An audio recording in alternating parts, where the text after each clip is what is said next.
नमस्कार दोस्तों, कैसे हैं आप सब। आशा करता हूं आप सभी सुखी व स्वस्थ होंगे। दोस्तों, जैसा कि आप सभी को पता ही है कि अब दिल्ली में विधानसभा चुनावों का बिगुल बज चुका है दोस्तों।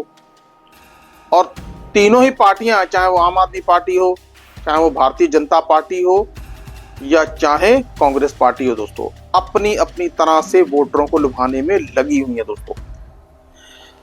अब दोस्तों, आम आदमी पार्टी की यदि बात कर लें तो आम आदमी पार्टी लगातार 2 टर्म से यहां पर सत्ता में है दोस्तों, और दोनों ही बार मुख्यमंत्री अरविंद केजरीवाल बने दोस्तों और डिप्टी सीएम मनीष सिसोदिया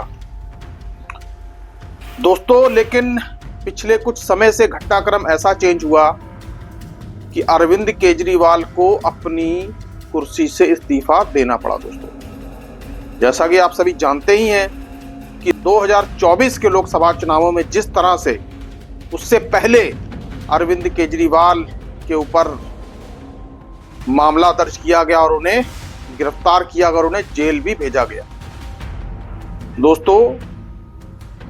बीच में उनको 21 दिन की पैरोल मिली थी चुनाव का प्रचार करने के लिए, और फिर 2 जून को दोबारा फिर से उन्हें जेल भेज दिया गया दोस्तों, या उन्होंने सरेंडर कर दिया दोस्तों। फिर उसके बाद 3 महीने रहने के बाद फिर अरविंद केजरीवाल को जमानत मिली। तब से दोस्तों अरविंद केजरीवाल जेल से बाहर हैं।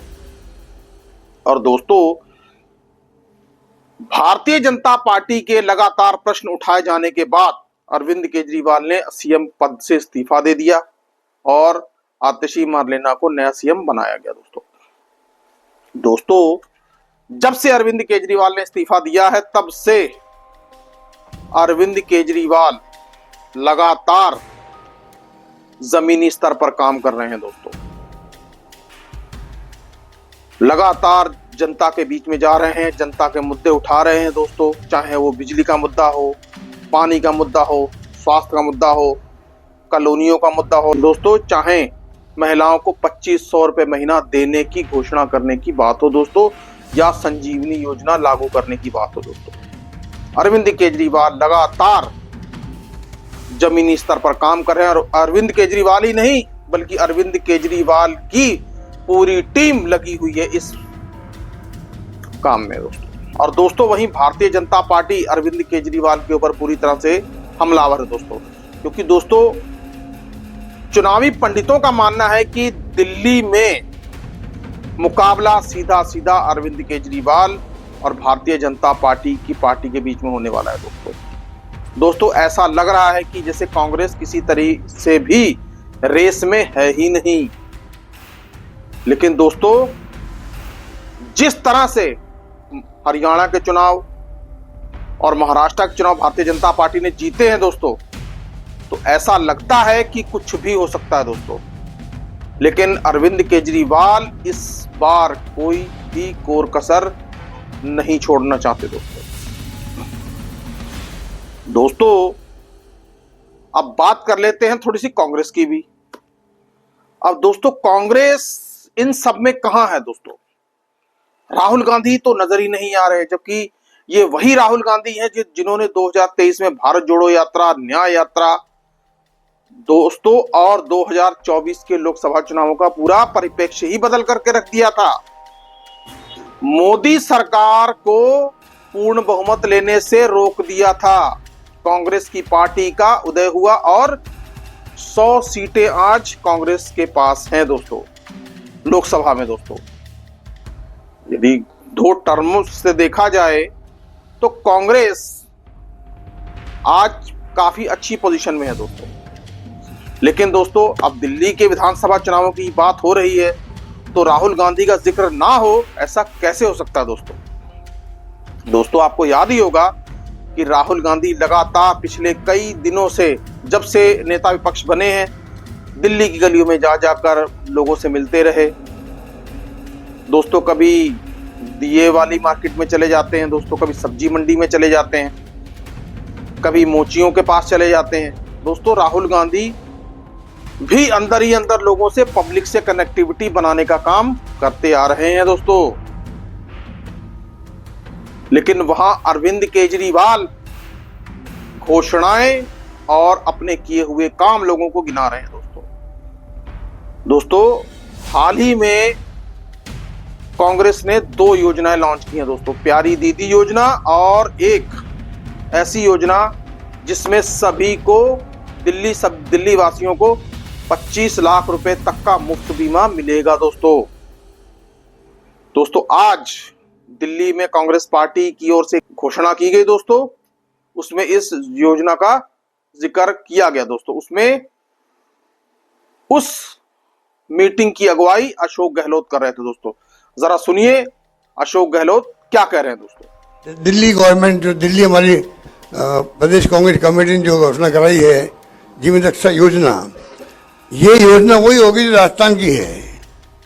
उसी ढंग से यहाँ पर सब कुछ मिलेगा जो राजस्थान में मिल रहा है। हमने आपको जाने खुशी होगी, राइट टू हेल्थ एक्ट बना दिया राजस्थान। एकमात्र राजस्थान राज्य देश के अंदर है जिसने राइट टू हेल्थ, जैसे मुझे सोनिया गांधी और मनमोहन सिंह के वक्त में जो अधिकार आधारित युग की शुरुआत हुई थी पहली बार, आरटीई फूड सिक्योरिटी एक्ट और आपका नरेगा, उस ढंग से आपका ये राइट टू हेल्थ एक्ट बना है। मतलब अभी तो तुम दे रहे इसकी बना रहे हैं, वो जनता को अधिकार मिल जाएगा कि भाई हमारा अधिकार है। राइट टू हेल्थ एक्ट में क्या क्या लिखा हुआ है। तो दोस्तों आपने देखा कि कांग्रेस भी लगातार एक के बाद एक नई घोषणाएं कर रही हैं दोस्तों कांग्रेस तो अपने उन योजनाओं को भी गिनवा रही है जो जिन राज्यों में उनकी सरकार है और वहां पर किस तरह से कांग्रेस इन योजनाओं को लागू कर रही है, फिर वो चाहे हिमाचल हो या आंध्र प्रदेश हो या तेलंगाना हो दोस्तों या कर्नाटका हो कांग्रेस बता रही है कि किस तरह से हम योजनाएं चला रहे हैं दोस्तों अभी हाल ही में अभी झारखंड में चुनाव हुए थे और झारखंड में भी कांग्रेस ने ऐसी योजना का ऐलान किया था दोस्तों, और कांग्रेस को सफलता भी मिली। अब दोस्तों कांग्रेस अंदर ही अंदर लगातार योजनाओं की घोषणा करती जा रही है दोस्तों, और शायद कांग्रेस अब दिल्ली में अपनी खोई हुई जमीन वापस पाने की जद्दोजहद कर रही है दोस्तों। यूं कह लिया जाए कि कांग्रेस सब पूरी ईमानदारी के साथ जुटी हुई है, किसी भी तरीके का कोई विवाद हो इसमें कांग्रेस नहीं पड़ना चाहती दोस्तों।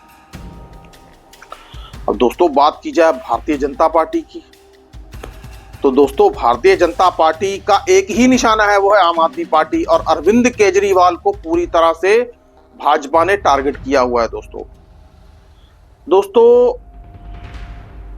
भारतीय जनता पार्टी के कुछ नेता लगातार जहरीले बोल बोलते चले जा रहे हैं दोस्तों अभी कुछ दिन पहले ही प्रियंका गांधी के बारे में भाजपा नेता ने किस तरह का बयान दिया था दोस्तों, जो कि अपने आप में बहुत ही शर्मनाक था।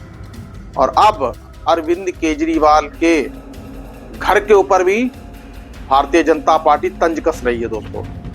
शीश महल कह के बुलाते हैं, शीश महल। भारतीय जनता पार्टी किस प्रकार आम आदमी पार्टी को लेकर हमलावर है दोस्तों। किसी भी कीमत पर भारतीय जनता पार्टी ये चुनाव जीतना चाहती है दोस्तों